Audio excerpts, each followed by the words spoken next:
할렐루야. 자, 오늘도 또 하루 세상에서 수고가 참 많으셨습니다. 피곤한 몸을 이끌고 이렇게 하나님 앞에 나왔다는 것, 이것이 하나님은 너무 기뻐 흠명하시는 귀한 일인 줄 믿습니다. 그래서 쉬고 싶은 생각이 가득하는 이러한 저녁 시간인데, 하나님을 우선순위에 두고 달려왔기에 하나님이 이 자리에 함께하는 저와 여러분들에게 복의 복을 더하시고, 또 일터 속의 복을 더하시고, 가정 속에 하늘의 크신 은총과 평강이 부어지시는 줄 믿습니다. 아멘. 자, 오늘 함께 나누실 말씀은 고린도후서 3장 5절입니다. 우리가 무슨 일이든지 우리에게서 난 것 같이 스스로 만족할 것이 아니니 우리의 만족은 오직 하나님께로부터 나느니라. 아멘. 오직 하나님으로부터 나느니라. 우리가 무슨 일이든지 우리에게서 난 것 같이 스스로 만족할 것이 아니라고 지금 사도 바울이 말씀하고 있어요.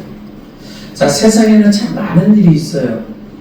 사람들이 만들어내는 수많은 일들이 있는데, 때로는 사람의 손에 의해서 거대한 빌딩이 지어 올라가는 거고, 또 지식인들은 밤을 새워 연구한 깊은 학문적 성과들이 있는 거고, 또 세상의 예술가들은 혼신을 다해 빚어낸 화려한 작품들이 있어요. 그 모든 것들이 인간의 수고와 노고로 이루어진 일들이라고 표현할 수 있습니다. 자, 그런데 사도 바울이 우리에게 아주 중요한 경고를 한다는 거예요. 그게 뭐냐? 그 모든 성취와 결과물이 마치 우리 자신의 지혜나 능력에서 나온 것처럼 생각하고 스스로 만족에 빠지지 말라는 거예요. 인간이 자기 성취에 도취되는 그 순간, 내가 이만큼 해냈다라고 생각하는 그 순간, 우리 영혼 속에는 교만이라는 어둠이 깃들기 시작한다는 거예요. 그것은 우리와 하나님 사이를 가로막는 무서운 장애물이 됩니다. 그러기에 우리가 가장 먼저 주의해야 될 건 뭐냐? 한번 따라서 합니다. 나로 만족하지 말자. 나로 만족하지 말자. 나로 만족하지 말자. 나로 만족하지 말자. 여러분, 고린도전서 3장 6절을 보면 사도 바울이 이런 고백을 해요. 나는 심었고 아볼로는 물을 주었으되 오직 하나님께서 자라나게 하셨나니. 자, 보세요. 여기에 아주 예쁜 한 그루 나무가 있다고 가정할 때에 바울이 정성껏 땅을 파고 그 나무를 가져다가 심었어요. 그리고 아볼로가 가서 매일같이 물을 열심히 주었어요. 그러면 겉모습으로만 볼 때는 이 나무는 바울과 아볼로가 정성을 다해 두 사람이 합작품을 만든 것처럼 보인다는 거죠. 그런데 만약에 바울이 이 나무를 보면서 이 나무는 내 실력으로 심은 거야, 그렇게 말한다면 어떻게 되겠느냐.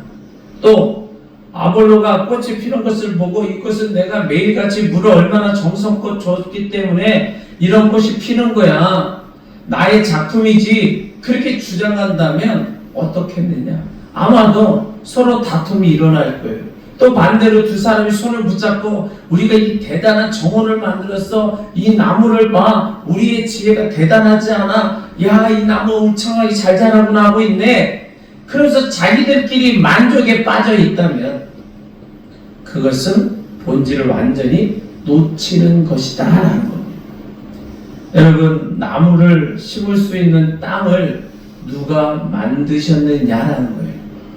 나무가 자랄 수 있는 햇빛과 공기는 어디서 왔어요? 또 바울이 땅을 팔 때 사용한 그 삽이라는 기구는 누가 주었을까요? 땅을 팔 수 있는 근육의 힘과 지혜는 누구로부터 온 것이냐는 거예요. 아볼로가 준 그 물은 도대체 어디서 흘러나온 것일까? 그 근원을 찾아 올라가면 결국 모든 생명의 근원은 하나님께 있는 줄 믿습니다. 여러분, 인간은 그저 하나님의 도구로 쓰임 받았을 뿐입니다. 그러므로 사람은 자기가 어떤 일을 성취했을 때, 야, 내가 대단한 일을 했다, 나의 능력이다, 나의 지혜다, 그러면서 스스로 만족해서는 안 된다는 거예요. 그렇다고 해서 자존감을 버리라는 게 아니에요. 이것이 자칫 인간의 교만이 되어서 하나님을 밀어내는 죄의 뿌리가 되어 한없이 깊이 파고드는 어리석음으로 나타나지 않기를 바란다는 거예요. 그러한 순간에 사탄은 끊임없이 우리 귓가에 속삭여요. 아니야, 네가 한 거야. 너는 충분히 자격이 있어. 너 자신을 사랑해, 자랑해, 나타내. 이러한 소리에 속아 하나님을 잊어버리는 것이 바로 죄의 길이더라는 겁니다. 그래서 진리를 모르는 사람들은 세상에서 작은 일 하나만 성공해도 자기가 대단한 일을 한 것처럼 자랑하며 돌아다니잖아요. 자기 이름이 드러나지 않으면 섭섭하고 화가 나요. 그러나 진정으로 진리를 아는 성도들은 다른 줄 믿습니다. 하나님이 하셨습니다. 나는 무익한 종일 뿐입니다. 그러한 고백이 우리의 화답이 되어야 할 줄 믿습니다. 사실이 그렇죠. 나 자신이라는 존재는 하나님의 은혜 없이는 수만 번 제대로 쉴 수 없는 하찮은 존재 아닌가요? 나무 한 그루, 꽃 한 송이 창조할 능력이 우리에게는 없잖아요. 그러기에 나 자신으로 만족할 것이 아니라 나를 부르셔서 도구 삼아 주신 하나님의 은혜를 감사하며 겸손히 엎드려야 할 줄 믿습니다. 여러분, 우리가 다니는 일터, 사업장, 때로는 우리가 돌보는 우리 가정들, 우리의 자녀들이 잘 되는 것, 모든 것 속에는 하나님의 보이지 않는 그 손길을 우리가 발견해야 되는 줄 믿습니다. 내가 잘해서가 아니라 하나님이 자라가게 하셨음을 인정할 때 진정한 영적 평안함이 찾아오는 줄 믿습니다. 우리 다시 한번 나는 만족하지 않겠습니다. 나는 만족하지 않겠습니다. 아니, 나로 말미암아 만족하지 않겠습니다. 나로 말미암아 만족하지 않겠습니다. 나로 말미암아 만족하지 않겠습니다. 말미암아 만족하지 않겠습니다. 아멘. 자, 두 번째는 다시 한번 본문을 보면 우리에게 난 것 같이 스스로 만족할 것이 아니니라고 말씀하죠. 여기서 말하는 난 것 같이라는 표현이 아주 중요해요. 이게 뭐냐면 실제로 우리에게 나온 것이 아닌데 마치 우리 자신에게서 나온 것처럼 착각하고 있는 상태를 꼬집어 설명하고 있는 거예요. 그래서 사도 바울은 경계하는 거예요. 나에게서 난 것이 아닌데 나에게서 난 것처럼 믿고 있는 것, 그거 경계해라. 바로 이것이 바로 영적 착각임을 알려주고 있는 줄 믿습니다. 여러분, 사탄이 이 영적 착각의 영을 사용해서 우리를 공격하더라는 거죠. 아침부터 밤까지 우리를 착각으로 확 덮어버려요. 내가 조금만 잘하면 내 실력이 좋아서 그렇지, 야, 이렇게 착각하게 하고, 나보다 좀 더 가지면 내가 열심히 노력해서 수고한 보람의 보상이야, 수고한 것에 대한 보상이야, 이렇게 생각하게 만들어요. 이 착각의 껍질에 갇히면 하나님이 보이질 않아. 오직 자기 자신의 그림자만 보게 되는 줄 믿습니다. 여러분, 이 착각은 무서운 독소 같아요. 그래서 불신자들이 착각에 왕노릇하며 살아가는 거잖아요. 자기가 세상의 중심인 줄 알고 자기가 자기보다 똑똑한 사람이 없다고 믿고 자기 자신을 숭배하며 살아가는 거예요. 왜? 그들은 그렇게 마귀가 쳐놓은 거대한 착각이라는 감옥에 갇혀 있기 때문인 거예요. 그래서 그것이 자유고 진리인 줄 안다는 겁니다. 그런데 더 안타까운 사실은 우리 구원받은 하나님의 백성들도 종종 이 마귀의 미혹에 빠져서 착각에 빠져 있을 때가 너무 많다는 거예요. 누군가가 지나가다가 무심코 던진 시선 하나에 저 사람이 나를 미워하는가 보다라고 또 오해를 하고, 상대방은 아무 생각 없이 지나갔을 뿐인데 혼자서 온갖 상상을 더해서 한 달 내내 미움과 착각 속에 괴로워해요. 이것도 착각의 영이 주는 고통입니다. 또 기도 응답이 되면 은근히 내가 기도 많이 해서 내 믿음이 좋아서 나 자신이 너무 훌륭해서 응답을 받았다고 또 착각을 해요. 하나님의 전인적인 어떤 전적인 은혜를 내 공로로 싹 바꿔치게 하는 거죠. 그러니까 착각으로 얻는 만족은 가짜라는 거예요. 그것은 신기루와 같다는 겁니다. 멀리서 볼 때는 물이 있는 것처럼 보여서 막 달려가요. 근데 막상 다가가 보니까 뜨거운 모래일 뿐입니다. 나 혼자만의 생각, 나 혼자만의 세계에 갇혀서 누리는 만족은 하나님 심판대 앞에서는 아무런 힘이 없어요. 그러게 우리는 그러한 착각의 껍질을 빨리 벗고 나와야 할 줄 믿습니다. 나의 능력으로 산 것이 아니라 주님의 은혜로 살았습니다. 그러한 정직한 고백이 터져나오기를 바랍니다. 그러기에 이전에게 우리를 억누르고 있는 모든 영역 속에 착각들이 있다면 예수의 이름으로 명하여 물리치기를 바랍니다. 내가 했다는 교만과 나는 안 된다는 좌절에 빠지게 만드는 이 두 가지 극단적인 착각에서 우리는 벗어나서 오직 주님만 바라보는 믿음의 성도들 되기를 바랍니다. 나의 인생의 운전대를 내가 잡고 있다는 착각을 내려놓고 우리 주님께서 친히 나를 운행하시는 기적을 경험하게 되시기를 바랍니다. 다시 한번 따라서 합니다. 나의 착각으로 만족하지 말자. 나의 착각으로 만족하지 말자. 착각으로 만족하지 말자.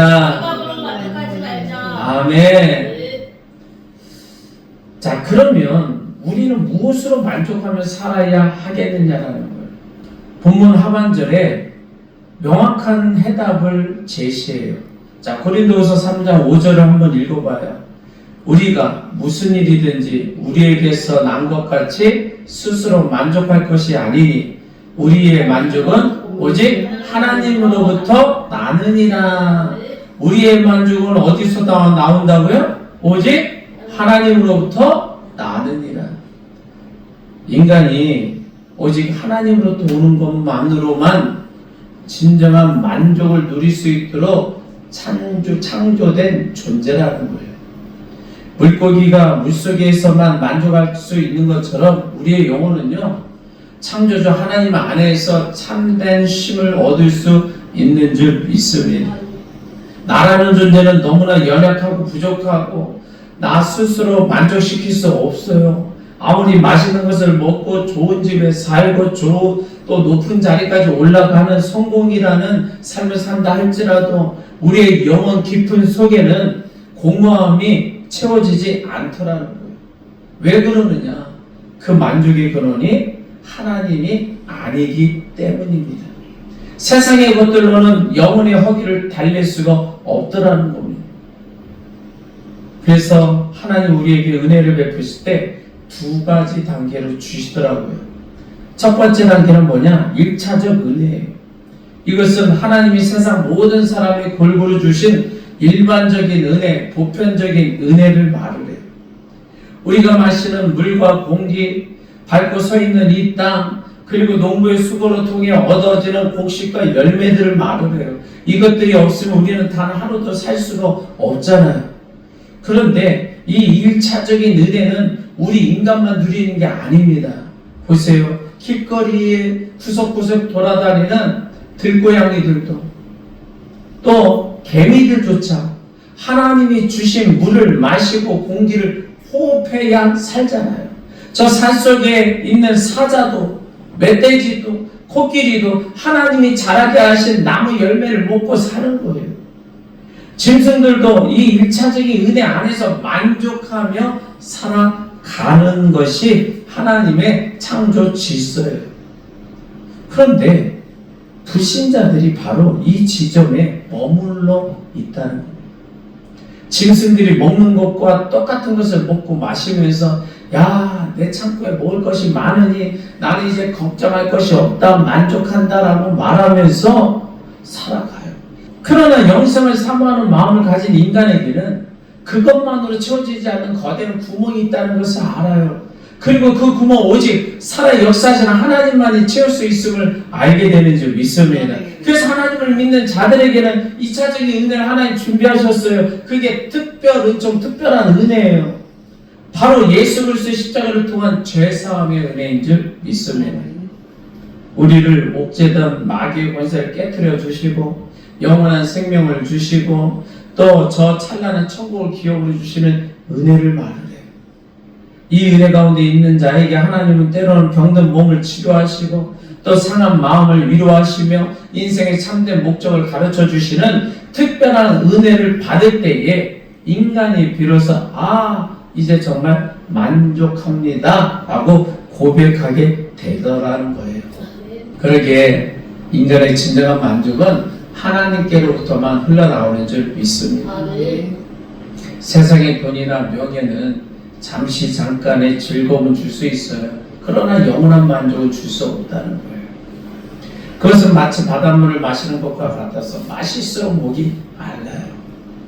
오직 주님이 주시는 생수를 마셔야 다시는 목마르지 않는 줄 믿습니다. 하나님은 한 분만으로 충분하다는 이 고백이 여러분의 평생 고백이 되기를 축복합니다. 여러분, 하나님 한 분만으로 만족하는 신앙을 가진 사람에게는 하나님이 더 큰 은혜를 약속하시는 줄 믿습니다. 주님, 저는 오직 주님 한 분만으로 만족합니다. 이 고백을 하면 나갈 때 하나님 우리에게 더더욱 큰 은총을 부어주시고 놀라운 축복을 지속적으로 연장하여 주시는 줄 믿습니다. 하나님을 기뻐하는 자에게 마음의 소원을 이루어주시는 분이 우리 아버지 하나님인 줄 믿습니다. 하나님 우리를 고치시는 분이세요. 죄로 오염된 우리의 본성을 고치시고 육신의 질병으로 고통받는 육신을 치료하시고 방향을 잃고 방황하는 인생의 나침반이 되어 주시는 줄 믿습니다. 하나님의 옷자락이 성장 가득했던 것처럼 우리 주님의 은혜의 옷자락이 우리의 삶을 가득 덮고 있는 줄 믿습니다. 그래서 그 옷자락 아래 머물고 있을 때 우리가 세상에 줄 수 없는 그런 가장 안전하고 깊은 만족을 누리게 되더라는 거예요. 여러분, 인생의 배를 운전할 때 내가 키를 잡으려고 하지 않기를 바랍니다. 내 안에 행하시는 이는 하나님이시니 그분께 모든 주권을 맡기시기를 바랍니다. 여러분, 주께서 여러분의 마음에 거룩한 소원을 두시고 또 천국 가는 방향으로 안전하게 인도하실 줄 믿습니다. 내가 하려고 하면 고통뿐이지만 하나님이 하시면, 우리 주님이 하시면 모든 것이 은혜요 감사뿐이더라는 거예요. 오늘 우리의 마음을 한번 점검해 보기를 원해요. 혹시 나 자신이라는 그 우상에 빠져 스스로 만족하려고 애쓰고 있지는 않은가? 아니면 세상이 주는 하찮은 1차적 은혜에 만족하며 그것이 전부인 양 살고 있지는 않은가? 아니면 세상을 바라보고 세상을 의지하여 하나님 바라보기를 거부하고 있지는 않은가? 이제 우리는 눈을 들어 하나님을 바라봐야 될 줄 믿습니다. 하나님만이 나의 만족이 되어야 될 줄 믿습니다. 하늘 문을 여시고 우리에게 특별한 은혜를 쏟아 부어주시는 그 하나님으로 인해 기뻐야 되기를 원합니다. 여러분, 하나님으로 만족하는 사람이 최고의 사람인 거예요. 그 사람은 환경이 흔들리지 않아요. 성경에 말씀한 것처럼 비록 무화과 나무가 무성하지 못하고 포도나무 열매가 없어도 난 여호와로 말미암아 즐거워하며 나의 구원의 하나님으로 말미암아 기뻐할 수 있음을 고백하는 저와 여러분들 되기를 바랍니다. 이것이 바로 세상이 감당하지 못하는 성도의 능력이다. 여러분, 우리 모두가 이 위대한 만족의 주인공이 되길 바랍니다. 하나님 한 분만으로 만족하기를 바랍니다. 그럴 때 하나님이 놀라운 축복을 주실 줄 믿습니다. 자, 마지막으로 한번 따라서 합니다. 나로 만족하지 말자. 착각으로 만족하지 말자. 하나님만으로 만족하자. 하나님만으로 만족하자. 우리 기도합니다. 주여!